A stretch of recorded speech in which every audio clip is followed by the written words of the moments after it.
Salam, hər vaxtınız xeyir olsun. Analogiya mövzusunun izahına baxırıq. Ümumiyyətlə, analogiya nədir? Analogiya dedikdə nə nəzərdə tutulur? Analogiya oxşarlıq, uyğunluq, qanunauyğunluq mənasını verir. İmtahanda analogiyalar bölməsindən ən azı 4-5 dənə sual düşür və bu çox da çətin hesab olunmayan suallar olur. Sadəcə olaraq burada çətinlik nədən ibarət olur? Bəzən terminoloji sözlərdən istifadə olunur. Riyaziyyatla bağlı, tarixlə, kimya ilə, fizika ilə bağlı terminoloji sözlər gətirib istifadə edirlər və çətinlik də burada qarşıya çıxır. Qeyd edim ki, bu söz ehtiyatı ilə əlaqədar olan bir bölmədir. Nə qədər çox söz ehtiyatımız varsa, analogiyanı işləmək bizim üçün o qədər rahatlaşır. Analogiyalarda məhz suallar hansı tipdə qarşımıza çıxa bilər? Birinci tip çıxacaq suallar səbəb-nəticə əlaqəli suallardır. Məsələn, birinci səbəb verilir, onun qarşısında nəticə yazılır. Və nə tipdə olur suallar? Onu qeyd edeyim ki, bizə 2 dənə söz verilir. Onlar arasında müəyyən bir qanunauyğunluq, müəyyən bir bağ olmuş olur. Biz də bu qanunauyğunluğu tapırıq və digər sözlərə tətbiq edib sualın yerinə uyğun olan sözü və yaxud da ki, sözləri tapmış oluruq. Birinci tip qeyd etdik ki, səbəb-nəticə əlaqəli sözlər olur. İkinci tip ola bilər ki, hansısa bir əşyanın növü ola bilər. Məsələn, ağacın növlərini verir bizə. Küknar verir, söyüd verir. Küknar tre qoyur, qarşısına söyüd yazır. Bu hər ikisi ağacın növüdür. Məsələn, bizə də yazılır qarşıda divan, qarşısına da sual işarəsi yazılır. İndi həmin sual tiplərini göstərəcəm. Yəni, divan da bir mebelin növüdür. Onun qarşısına da hər hansısa mebelin növü olan başqa bir şey. Məsələn, olsun masa, olsun stol, stul və s. yaza bilərik mebelin bir növünü. Növ əlaqəli tipdə olur. Üçüncüsü ola bilər sinonim və antonim sözlər. Sinonim və antonim sözlər bir-birinə yaxın və bir-birinə əks olan sözlər istifadə oluna bilər.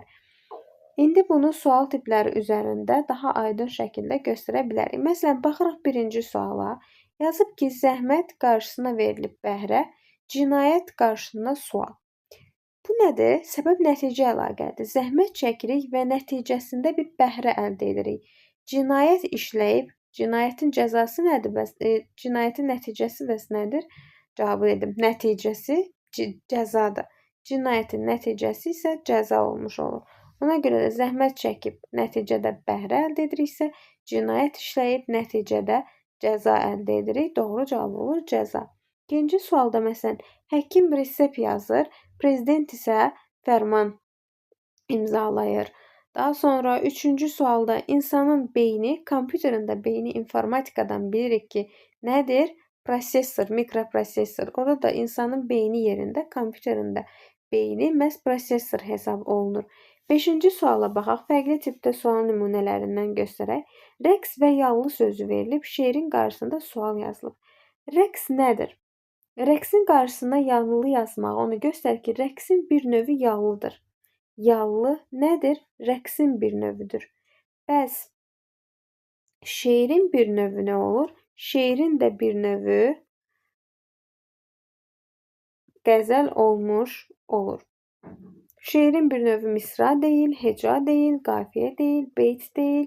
Şeirin bir növü qəzəl olmuş olur. 6-cı sualda il və qış verilib. Qış ilin bir fəslidir, belə deyək. Ömrümüzün də bir fəsli nədir? Qocalıq, cavanlıq, yetkinlik və s. variantlarda da mən qocalığı görürəm. Ona görə cavab olmuş olur qocalıq. Diskussiya, məsələn 9-cu sualda diskussiya qarşısına verib müzakirə, iftira, sual. Diskussiya nə deməkdir? Diskussiya elə özü müzakirə deməkdir. Bunlar sinonim sözlərdir.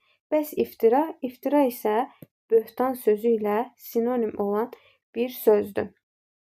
Usta və çilingər növ əlaqəsi demişdik. Baxıram ki, çilingər ustanın bir növüdür. Ustanın bir növü çilingərdir. Valyutanın növü nədir bəs? Manat. Variantlarda manat var. Valyutanın bir növü manat, dollar, rubl, lirə və s. ola bilər. Variantlarımızda da manat var deyə doğru cavab olur manat. 11-ci sual və 11-ci sualın başqa bir versiyası var sonlarda. Onu da göstərəcəm. Məsələn, verib benzin və yanacaq sözü, hərbiçiyə də sual. Benzin yanacağın bir növüdür. Elə deyilmi? Benzin yanacağın bir növüdür.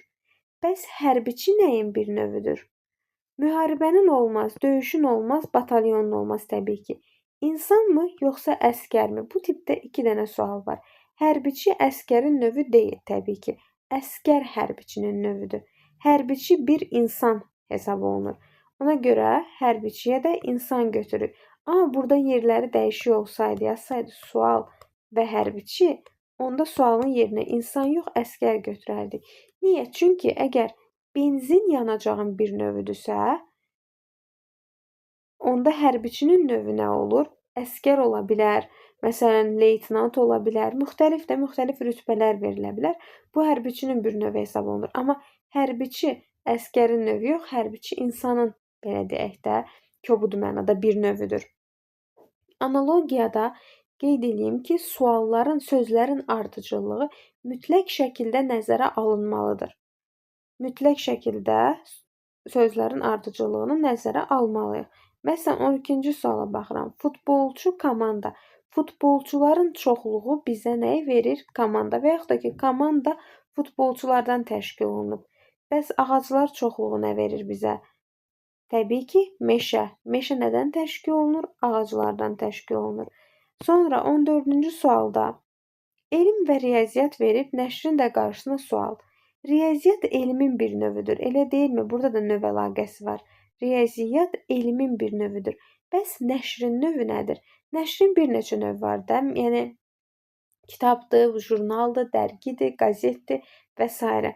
Burada da hansı sözü görürəm mən? Kitab sözün. Hekayə nəşrin bir növü deyil. Yəni hekayə də təbii ki, bir kitab formasında olmalıdır da. Nəşrin növü jurnal, qəzet, kitab bu formadadır. Mətbəə redaksiya deyil. Tiraj isə say deməkdir. Tiraj sözü say mənasını verir. Məsəl üçün, nəşr olunan kitabların və s. romanların sayısını göstərir. Daha sonra üzüm və kişmiş sözləri. Kişmiş sözü üzümün qurusudur. Çörəyin qurusuna isə suxari deyirik. Suxari. Ona görə doğru cavab olur 17-də suxari. Kişmiş üzümün qurusudur. Suxari isə çörəyin qurusudur. Bəzən burada elm adları qarşımıza çıxacaq bizim. Məsələn, kinologiya baxın. Kinologiya kinolar barədə bir elm deyil. Zoologiya heyvanlar barədə elmdir. Kinologiya isə itlərlə bağlı bir elmdir. İtlərlə bağlı bir elm. Məsələn, burada var. Daha sonra ippologiya atlarla bağlı elmdir. Ornitologiya var, quşlarla bağlıdır. Litologiya var, daşlarla bağlı elmdir. Mikologiya göbələkdir. Sitologiya var, histologiya var və s. Yəni müxtəlif elm adları var ki, məhz onlar bizim köməyimizə çatır. Onları bilmək çox vacibdir ki, məsələn, onlardan analogiya tipli sual nümunələrində çox istifadə olunur. Daha sonra terapiyalar var. İndi burada göstərəcəm 20-ci sualda. Terapiyalar var. Ətirin qarşısına yazıb aromaterapiya. Bu aromaterapiya ətirlərlə müalicə üsuludur. Daha sonra orada fitoterapiya var. Fitoterapiya bitkilərlə müalicədir. Stone terapiya var. Daşlarla terapiyadır. Elə stone sözü ingiliscədən də bizə məlumdur. Daş söz mənasını verir.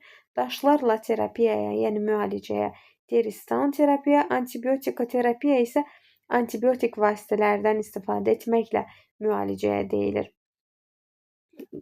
Daha sonra var dərmanla müalicə. Ona deyirik farmakoterapiya. Farmakoterapiya dərmanlarla müalicədir. 21-ci sualda aktivlik qarşısına verib passivlik. Bunlar nədir? Bir-birinə antonim olan sözlərdir. Aktivlik olmayanda passivlik yaranır. Norma olmayanda isə patologiya meydana çıxır. Baxın bu formada. Daha sonra nə ola bilər? Verib məsələn bizə Çinar, söyüd. Bayaq dediyim növ əlaqəsi. Çinar və söyüd hər ikisi ağacın növüdür. Elə deyilmi? Hər ikisi ağacın bir növüdür. Bəs şkaf da mebelin növüdür. Şkafdan başqa. Biz götürüb bura mebel yaza bilmərik. Çünki şkaf özü elə mebelin bir növüdür. Mebelin başqa bir növü də nədir? Məhz masadır. Süfrə, mətbəx, yataq otağı, mebel bunlar deyil. Mebelin bir növü biri şkafdır, bir də ola bilər masa. Burada botanika bitkilərlə bağlıdır. İppologiya isə atlarla bağlı olan bir elmdir. 28-də təəccüb zamanı Qəribə bir hadisə olanda biz təəccüb hissi keçiririk. Dəhşətli bir şey olanda da nə edirik? Qorxu hissi keçiririk. Qəribə bir hadisə olanda təəccüb hissi keçiririk. Dəhşətli bir şey olanda da qorxu hissi keçirmiş oluruq. Daha sonra nə ola bilər? Baxın 31-ci sual. Bu biraz coğrafiya oxuyanlar bunu daha yaxşı bilər. İtaliya Apennin yarımadasında olur və Apennin yarımadası çəkmə formasındadır. İsveç isə Skandinaviyada olur. O isə pələng formasındadır. Xəritədə də baxsaq görərik ki, Skandinaviya pələng formasında bir sahəni əhatə edir. 32-də təyyarə stüardessa sözü verilib. Stüardessa təyyarədə xidmət edən, məsəl üçün şəxslərə deyilir. Xidmət göstərən şəxsə. Qatarda da bunu edən bələdçidir. Maşinist qatarı sürəndir. Burada maşinist götürmək olmaz. Əgər təyyarəyə bura gətirib pilot versəydi, onda biz qatarın qarşısına maşinist götürə bilərdik. Amma hal-hazırda söhbət stüardessa, qatara stüardessa veribsə, təyyarəyə stüardessa veribsə, qatarda da olmalıdır nə? Bələdçi. Ornitologiya quşlarla bağlıdır, ixtiyologiya isə balıqlarla bağlı olan bir elmdir. Bu formada işləyirik analogiya ilə bağlı sualları. Məsələn 38. Baxın bu da terminlərlə bağlı, terminolojidir, riyaziyyatla bağlı bir analogiyadır. Düzbucaqlı üçbucaq. Düzbucaqlı üçbucaq bilirik ki, budur. Bəs konus nədir? Konus isə bu formada olur. Konus baxıram ki, düzbucaqlı üçbucaq öz ətrafında fırlananda konus əmələ gətirir. Bəs düzbucaqlı öz ətrafında fırlananda nə olur? Düşünün, bunu öz ətrafında fırlatsa nə alınmış olar? Düzbucaqlını öz ətrafında fırlatsaq silindr əmələ gəlmiş olacaqdır. Silindr. Ona görə də doğru cavab burada olmuş olur. Silindr. Düzbucaqlı üçbucaq öz ətrafında fırlananda konus əmələ gəlir. Düzbucaqlı öz ətrafında fırlananda silindr əmələ gəlir. Baxın, bayaq dedik terapiyalar. Dərmanla terapiya farmakoterapiyadır. Daşlarla terapiya isə Staun terapiya adlanmış olur. Məsələn, var roman və proloq sözləri. Proloq nədir? Romanın başlanğıcıdır. Proloq romanın başlanğıcıdır. Operanın isə başlanğıcına biz deyirik uvertura. Operanın sonuna isə deyirik libretto. Başlanğıcı olur uvertura, son olur libretto. Burada proloq başlanğıcı deyə operanın da başlanğıcı olacaq uvertura. Musson küləkdir, şampinyon isə göbələyin bir növüdür. Məsələn, var burada ekvador. Ekvator sözü var, bir də ekvador sözü var. Ekvator o paraleldir də, yəni iki yarım belə deyək də, xəritədə ekvator tam ortadan keçən paralel bir düz xəttdir. Ekvador isə ölkədir. Ona görə də neon qazdır.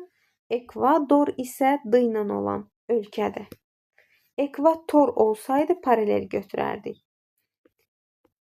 Daha sonra məsələn, baxaq 58-ci suala. Termometr, temperatur, dinamometr sual verilib. Termometr nə edir? Temperaturu ölçür. Dinamometr isə nəyi ölçür? Qüvvəni ölçür. Dinamometr, ohmmetr, barometr və s. kimi çoxsaylı cihaz adları da bizim qarşımıza çıxa bilər. Məsələn, spidometr sürəti ölçür, manometr, barometr bunlar təzyiqi ölçür, voltmetr gərginliyi ölçür, ampermetr cərəyan şiddətini, ohmmetr müqaviməti və s. bu formada verilə bilər. Məsələn, 58-in paralelində 67-ci sual var. Spidometr sürəti ölçür, manometr isə nəyi ölçür? Təzyiqi ölçür. Sonra var ohmmetr müqaviməti ölçür, voltmetr isə nəyi ölçür? Gərginliyi ölçür. Daha sonra var heyvanlarla bağlı. Burada fərqli nə çıxa bilər? Məməli heyvanlar. Yarasadır, balinadır, delfindir, ördəkburun, yexidna, kirpi. Bunlar məməli heyvanlar hesab olunurlar. Pinqvin isə məməli heyvan deyil, pinqvin quş hesab olunur. Yəni, onları fərqləndirməyi bacaraq. 61-də məsələn, xristianlıq dindir, Avesta isə nədir? Avesta da bilirik ki, kitabdır. Açıq, qapalı. Qəliz olacaq asan. Açıq və qapalı bir-birinin antonimidir. Qəlizin də antonimi nədir? Asandır. Sonra verilə bilər növ formasından buğda və darı. Veririk ki, buğda və darı hər ikisi nədir? Taxıl bitkilərinin, dənli bitkilərinin bir növüdür. Buğda da, darı da taxıl bitkilərinin növüdür. Pambıq və tun deyil, parça deyil, toxum, çiyid olmaz. Pambıq və ipək isə nədir? Parçanın bir növüdür. Pambıq və ipək müxtəlif növləri olmuş olur. Yuxarı onun əksi aşağıdır.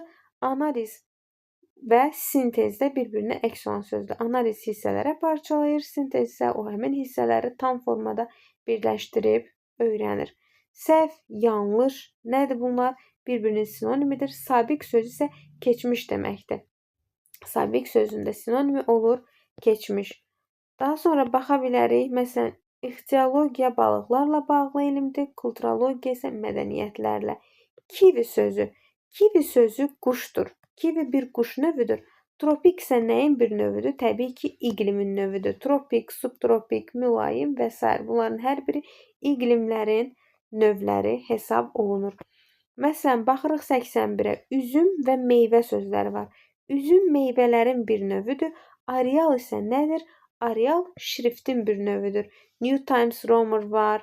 Areal. Bunlar hamısı şrift növləridir. Müxtəlif şrift növləri var. Bu da informatikadan bizə məlumdur. 82-də verib ev, mərtəbə, pilləkən isə sual. Ev nədən ibarətdir? Mərtəbələrdən ibarətdir. Pilləkən isə nələrdən? Pillələrdən ibarət olmuş olur.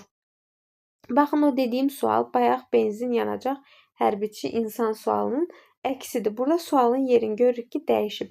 Benzin yanacağın bir növüdür. Sual isə hərbiçinin bir növüdür. İnsan hərbiçinin növü deyil təbii ki. Batalyon, döyüş və müharibə hərbiçinin bir növüdür. Növü deyildir. Əskər isə hərbiçinin bir növü hesab olunur. Arı və neştər. Arının balı neştərində olur. İlan isə zəhəri harda olur? Dişində olmuş olur. Günəş ulduzdur. Günəş yerə ən yaxın olan bir ulduzdur. Kəhraba isə bir daşdır. Baxın, 91-ci sual qəbulda istifadə olunub. Barmaq, üzük. Barmağa nə taxırıq? Üzük taxırıq. Biləyə isə bilərzik taxılmış olur. Obyektiv, subyektiv. Əks olan sözlərdir. Mənfinin də əksi nədir? Müsbət. 93-cü sualda, məsələn, ox və mərmi. Keçmişdə ox adı istifadə olunurdu. İndi isə o müasir olaraq mərmi adını alıb. Qramofon isə indiki maqnitofonlardır ki, keçmişdə onlara ad olaraq qramofon deyilirdi. Bəzən, belə deyək də, buradakı biz bayaqdan baxdığımız bütün suallarda buradakı ilə buradakını, yan-yana olanları bir-biri ilə əlaqələndirik. Artıq bəzən elə olur ki, yan-yana olanlar arasında biz bir əlaqə görə bilmirik. Məsələn, tink sözü nədir? Qulun sözü nədir? Burada da verib ağac. Tink ağacın balaca formasıdır. Yeni, məsəl üçün, yetişən, yeni böyüməyə başlayan bir ağacdır. Qulun isə atın balaca formasıdır. Burada ağacın balaca formasını verilib. Burada isə atın. Və burada ağac sözü yazılıb. Burada da sual. Deməli, bu sualın yerinə nə olmalıdır? At olmalıdır. Və bu sözlər tink, ağac, qulun və at bir-biri ilə əlaqələnməlidir. Ardıcıllıqlarda paralel ardıcıllıq kimi bir növ baxırıq. Birincinin birincisinə, birinci deməli verilənin birincisi ilə ikinci verilənin birincisi arasında əlaqə olur. Həmçinin ikincilər arasında da ayrı bir əlaqə. Tink ağacın balasıdır, qulun da atın balası olmuş olur. Məsələn, qaxac sözü. Qaxac sözü nə deməkdir? Qaxac ət qurusudur. Bəs qax nəyin qurusudur? Qax isə meyvənin qurusu olmuş olur. Meyvənin qurusuna qax deyilir. Baxın bu formada. Çalğı və libretto, musiqi və sual verilib. Çalğı nədir? Yəni musiqi çalğı formasında olur, belə deyək. Mətn isə libretto olur. Həmin çalğısı musiqidir. Məsəl üçün, hər hansı bir mahnının çalğısı onun musiqisidir. Librettosu isə onun mətni olmuş olur. Yenə də bir-biri ilə paralel formada əlaqələnir. Burada da olur mətn. Sinoptik hava ilə bağlı məlumat toplayan şəxsdir. Ornitoloq isə quşları öyrənən bir şəxsə deyilir. Olur burada quş. Səs kamerton. Kamerton səs yaradan bir belə deyək də alətdir. Kamertona vuranda o səs yaradır. Zəlzələni yaradan nədir bəs? Zəlzələni yaradan isə tektonik proseslərdir. Zəlzələni yaradan tektonik proseslərdir. Zəlzələ özü isə tsunami yaradır. Tektonik proseslər zəlzələ yaradır. Zəlzələ nəticəsində də tsunami yaranır. Və son olaraq 100-cü suala baxaq. Pətək və zavod, bal və sual. Baxıram ki, pətək və zobodun heç bir əlaqəsi yoxdur, amma pətəklə balın bir əlaqəsi var. Bal pətəkdə olur. Zavodda isə nə olur? Zavodda nə olur? Arı olmaz, gül olmaz, süd olmaz. Təbii ki, avtomobil olmuş olar. Bal pətəkdə istehsal olunur, avtomobil isə zavodda istehsal olunur. Suallarımız bu qədər. Hər birinizə uğurlar.